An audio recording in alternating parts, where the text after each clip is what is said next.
9 heures à Bamako, la même heure à Accra, c'est au Ghana.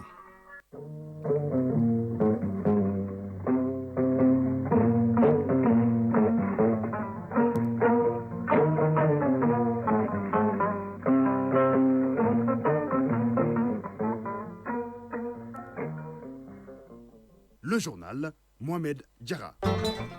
Le temps, 22 degrés, la maximale attendue est de 40. Mesdames, Messieurs, bonjour et bienvenue. Voici les titres de votre journal. Le président de la République du Ghana, John Dramani Mahama, effectue ce samedi une visite de quelques heures à Bamako. Le chef de l'État ghanéen sera accueilli à l'aéroport international président Modibo Keïta Sénou par son homologue le général d'armée Assimi Goïta, président de la transition. Les deux personnalités auront un tête-à-tête au palais de Koulouba, un entretien qui sera par la suite élargi aux deux délégations. Il s'agit de renforcer les liens de coopération entre le Mali et le Ghana. Ce samedi 8 mars, les femmes sont à l'honneur à travers la célébration de la journée internationale de leurs droits. Les festivités se dérouleront tout à l'heure à Koutchala sous la présence du Premier ministre, ministre de l'Aménagement territorial et de la décentralisation, le général de division Abdoulaye Maïga, déjà sur place de la capitale de l'or blanc. Le thème de l'édition 2025 est accélérer le rythme de l'autonomisation des femmes, des filles, gage d'un développement humain durable. Et la rédaction consacre un grand format sur l'apport du président de la transition dans l'autonomisation des femmes avec Brakissa Ouattara. À suivre en fin de journal la paille des sports avec Famoudou Dourté au menu du football et du basketball. Voilà pour le sommaire. Tout de suite, les détails. Bienvenue. Je suis le président de la République du Ghana, John Dramani Mahama, effectue ce samedi une visite de quelques heures à Bamako. Le chef de l'État ghanéen sera accueilli à l'aéroport international président Modibo Keïta Sénou par son homologue, le général d'armée Assimi Goïta, président de la transition. Les deux personnalités auront un tête-à-tête au palais de Koulouba, un entretien qui sera par la suite élargi aux deux délégations. Les échanges devront porter sur les liens de coopération entre le Mali et le Ghana dans divers domaines. Le séjour du président ghanéen prendra fin par une interview qu'il accordera à la presse.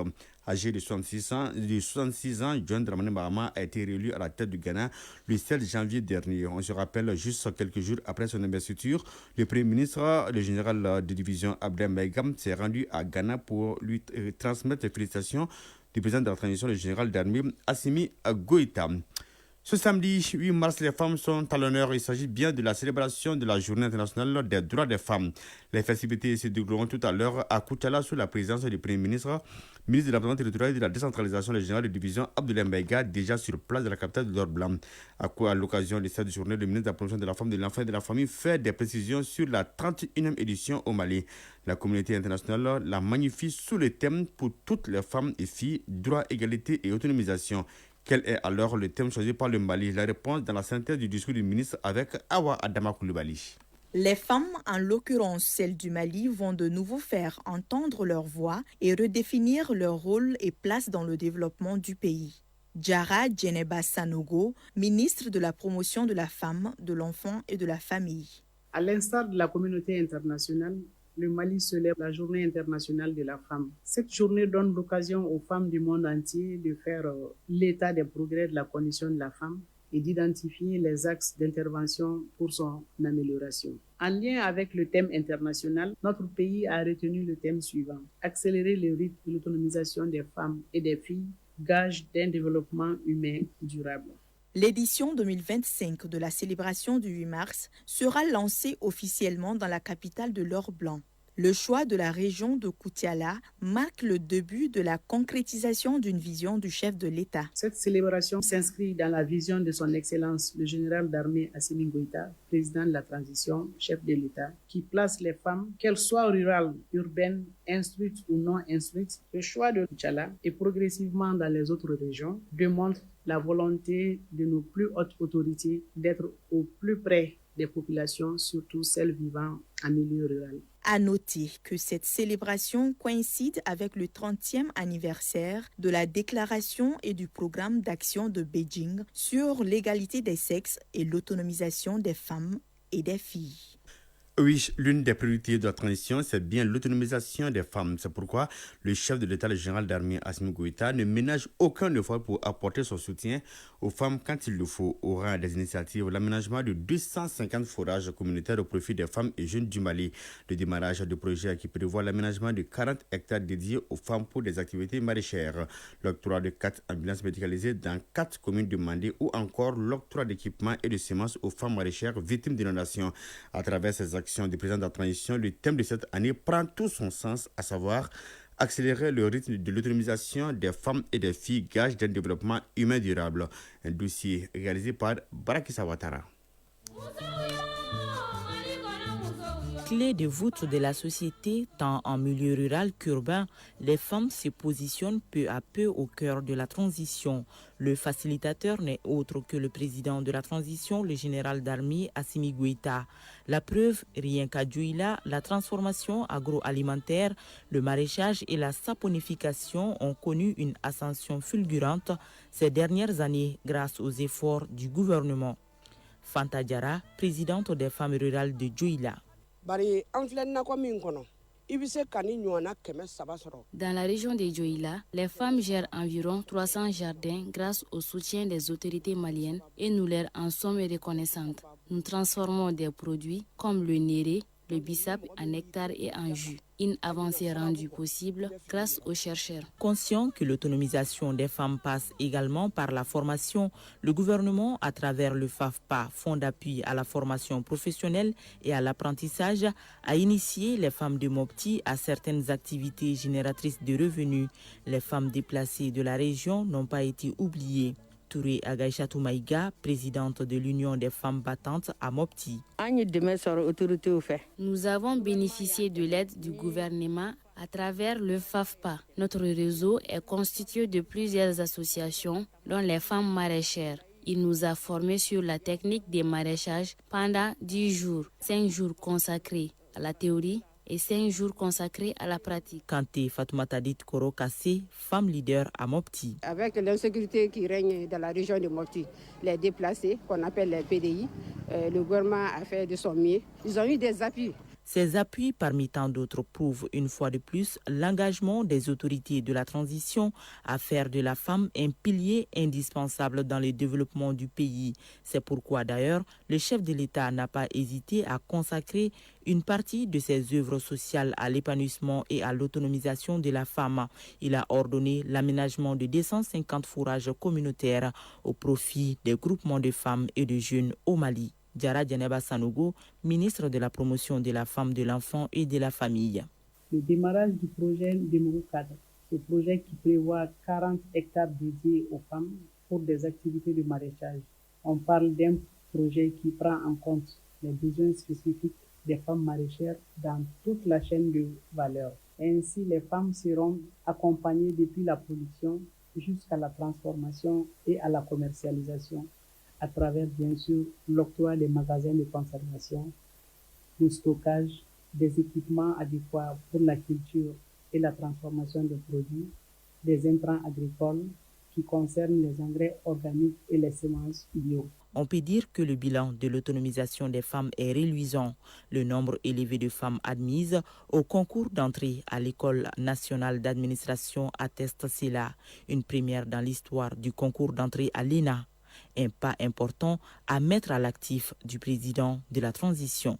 Diarra Djeneba Sanogo. Dans le cadre de la mise en œuvre du projet de réhabilitation des terres dégradées, 52% des femmes sont bénéficiaires sur ce projet. À Mopti, sur ce projet également, 30 sous-projets sont au profit de 87 280 bénéficiaires, dont 45 398 femmes pour un montant de 1,775 milliard de francs CFA. Accroître la représentation des femmes dans l'administration, l'exemple de l'appui à 304 femmes pour la préparation du concours national de l'ENA. Cet appui a eu un impact significatif sur le nombre de filles admises. En 7 ans, 19 femmes ont été admises au concours de l'ENA contre 8 femmes admises en 2024.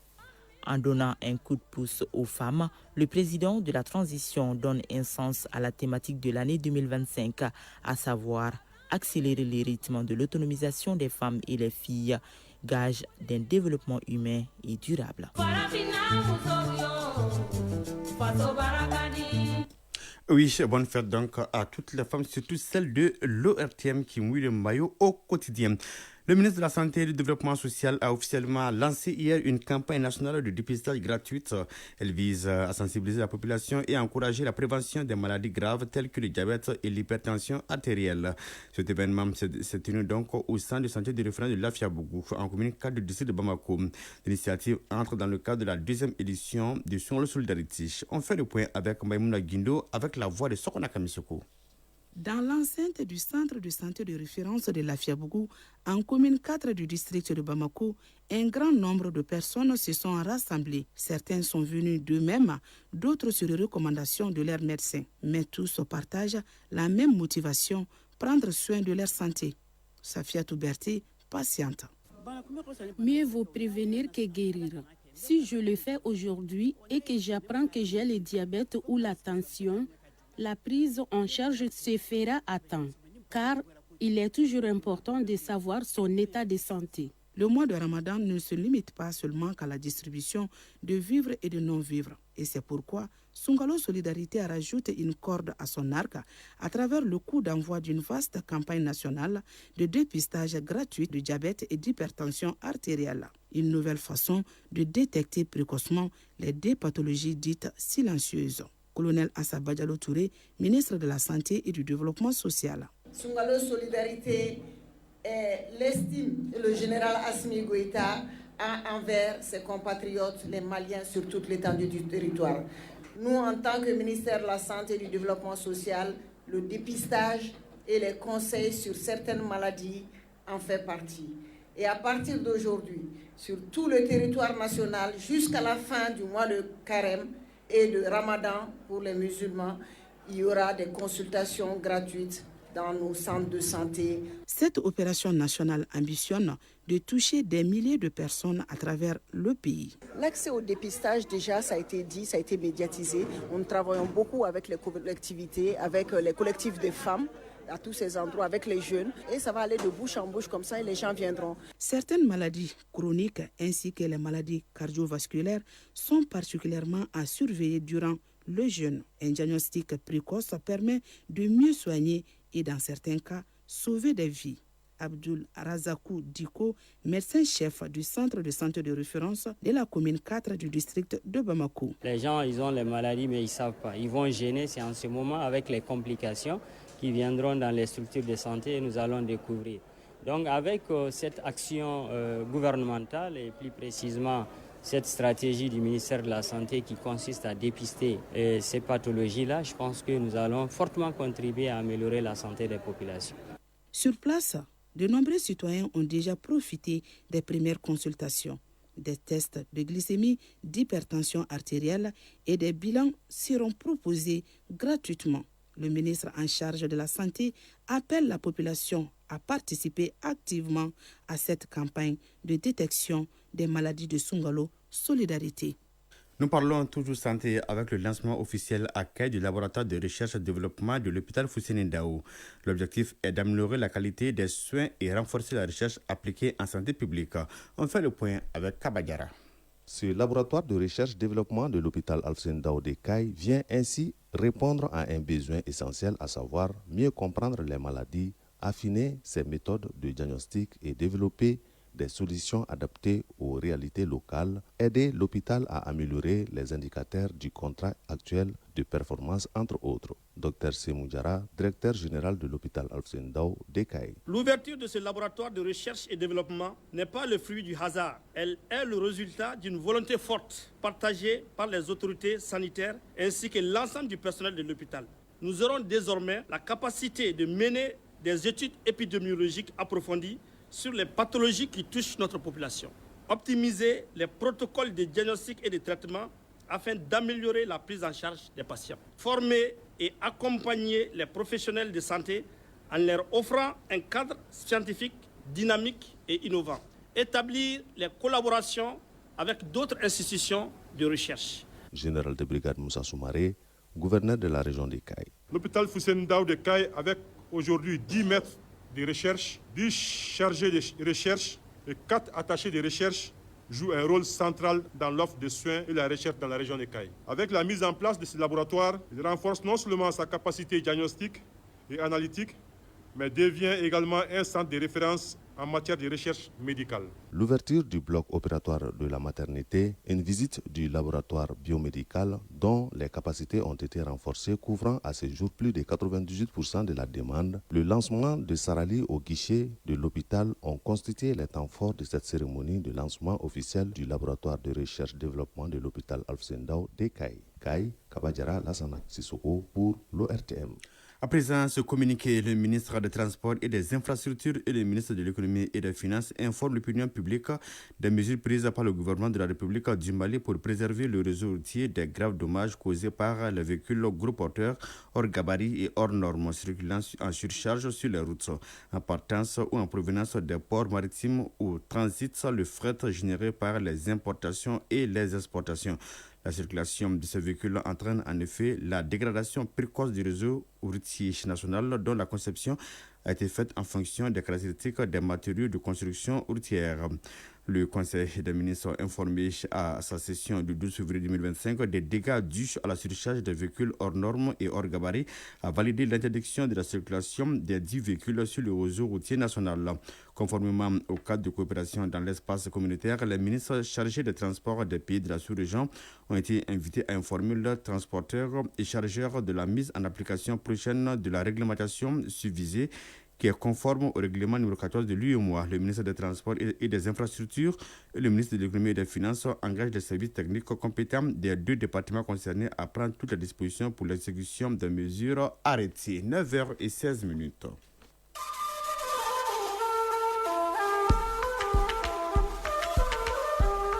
AES Actualité.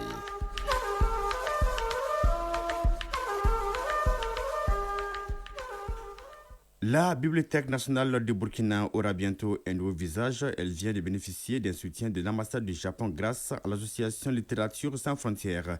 La signature de l'accord de don d'un montant de 87 millions de francs CFA a eu lieu dans ce sens en présence de la secrétaire générale du ministère en charge de la culture, Isiaka Damele, pour le point depuis chez le Burkina Faso.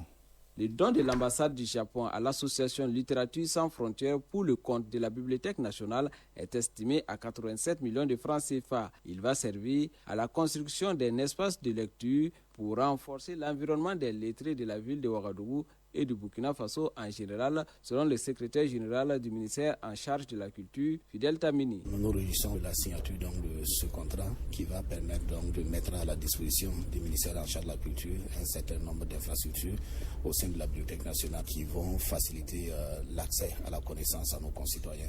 En finançant la construction de l'extension de la Bibliothèque nationale, le Japon entend ainsi contribuer à favoriser l'accès aux connaissances au peuple burkinabé. Son ambassadeur au Burkina Faso, Youn Nagashima. Ce projet va améliorer l'accès aux connaissances et aussi à l'environnement éducatif. Le projet d'extension de la Bibliothèque nationale est porté par l'association Littérature sans frontières. Son président, Isaka Ouedraogo. Pourquoi on ne lit pas? Mais c'est aussi parce qu'il n'y a pas assez d'infrastructures. S'il y a des infrastructures, qu'on encourage nos enfants, ils pourront aller donc dans les centres de lecture, dans les bibliothèques. Créée en 2022, Littérature sans frontières est une association de développement qui a pour objectif de contribuer à l'épanouissement psychosocial des enfants à travers la promotion de la culture littéraire chez les jeunes scolaires. Au Niger, cérémonie de sortie officielle à l'école des forces armées nigériennes de la 21e promotion d'élèves officiers d'actifs et officiers collatéraux couplés à la sortie officielle des officiers collatéraux de la garde nationale du Niger. Cette promotion a pour parrain l'ancien chef d'état-major des armées, le général de corps d'armée à la retraite, Ahmed Mohamed. Awalish Oumarou de la radio du Niger pour le compte rendu.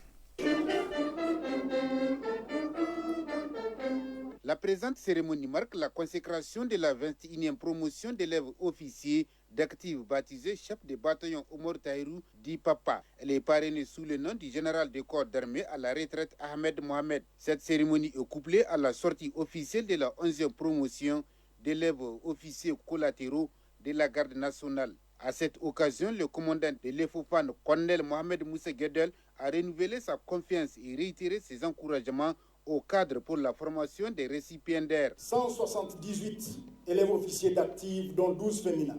La promotion accueille en son sein 2 du Burkina, 2 du Cameroun, 1 du Congo-Brazzaville, 1 de la Guinée-Conakry, 2 du Mali et 2 du Tchad. En plus de ces élèves officiers d'active, se tiennent aussi 96 élèves officiers collatéraux, dont 8 féminins, soit un effectif de 274. Président de la cérémonie, le ministre d'État, ministre de la Défense nationale, le général des corps d'armée Salif Modi s'est adressé à ses futurs cadres en ces termes. Vous avez décidé volontairement d'embrasser le métier des armes et je vous en félicite. C'est un métier qui demande énormément de sacrifices en tout temps et en tout lieu. Tout le long de votre carrière, préparez-vous à subir avec humilité et patience les exigences de ce noble métier. Plus de professionnalisme, plus de persévérance et plus d'abnégation dans l'accomplissement des missions qui vous seront confiées. La cérémonie a pris fin avec le port des galons et alquises aux élèves officiers collatéraux de la garde nationale du Niger. S'en est suivi de la remise des alphas aux élèves officiers d'active et officiers collatéraux de la première année.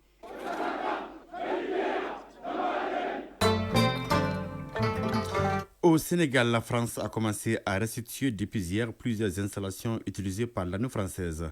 La partie française a remis à la disposition de la partie sénégalaise les installations et logements des quartiers Maréchal de Saint-Exupéry. L'annonce a été faite par l'ambassade de France à Dakar. Avant le Sénégal, l'armée française a quitté le Tchad après le Niger, le Mali, la Centrafrique et le Burkina Faso. Au Tchad, Harouna Kabadi a été désigné hier comme le président du premier Sénat du pays. Il a été choisi par 69 sénateurs élus ou désignés par le président Mahamat Idriss Déby. Au Kenya, le président William Ruto et l'opposant Raila Odinga ont signé hier un protocole d'accord. Ils s'engagent tous deux à coopérer sur un ensemble de réformes politiques. Les deux personnalités s'étaient rapprochées politiquement depuis un an. Leur accord politique vient donc d'être officialisé. Les sports, c'est tout de suite.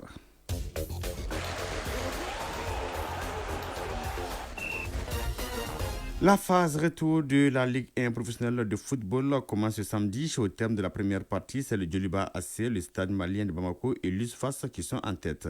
En basketball, l'Égypte et le Mozambique ont reçu des invitations pour l'Afro-Basket féminin 2025. Deux autres cartes d'invitation seront décernées en avril par FIBA Afrique pour compléter le tableau à 12 équipes qui prendront part à la compétition en Côte d'Ivoire. Sur le plan national, la finale du tournoi du 8 mars des moins de 18 ans filles se joue ce samedi. Elle opposera l'AS Real au Djoliba AC. Et à noter que la 6e journée du championnat national de première division s'achève ce soir. Le point de tout cela avec Famoudou Djourté. Balle au panier pour démarrer. L'avant-dernière journée de la phase allée du championnat national de première division prend fin ce samedi avec les rencontres suivantes. D'abord chez les hommes, centre de référence de basketball de Tombouctou CRBT contre AS Real et Stade malien de Bamako face à Fassoukanou. En série dames, le CRBT joue contre l'AS Real et l'AS Commune 5 affronte le Stade malien de Bamako. En ouverture de la 6e journée, hier vendredi, sur le tableau féminin, Calaban Sport Club a dominé l'USFAS 59-49 et l'AS Police s'est incliné devant le Djoliba AC 56-70.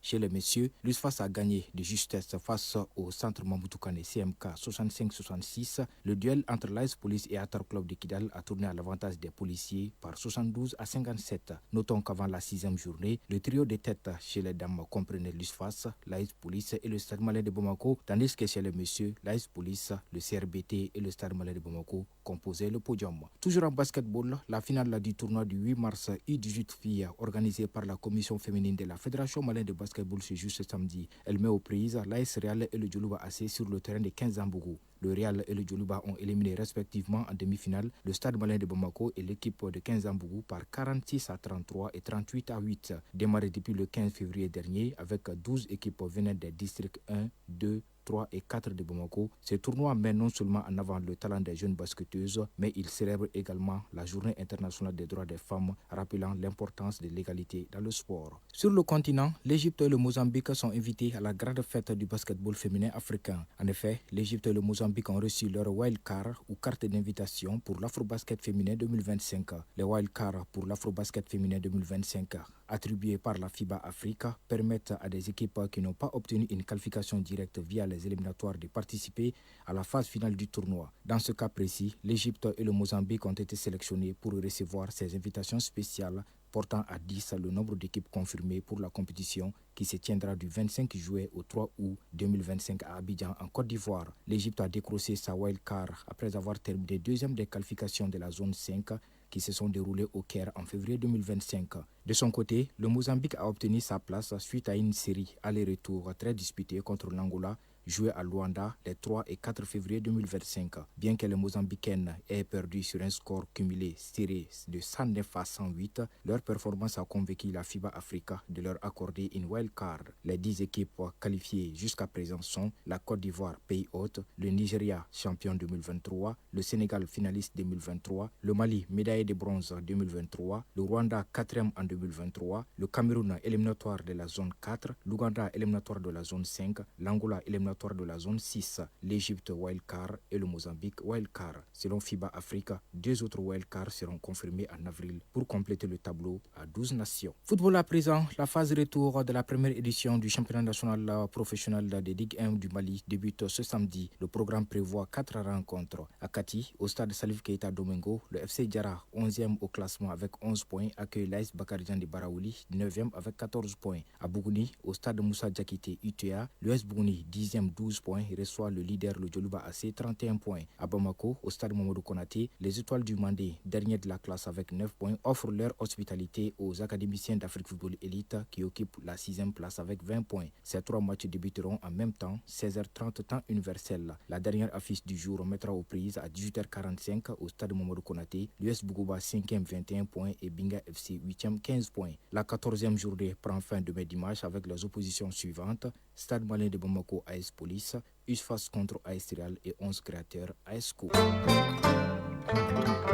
9h25, l'info du jour, c'est bien la visite d'amitié du travail qu'effectue tout à l'heure le président de la République du Ghana à Bamako et la célébration de la journée internationale des droits des femmes à Koutiala, présidée par le Premier ministre chef du gouvernement.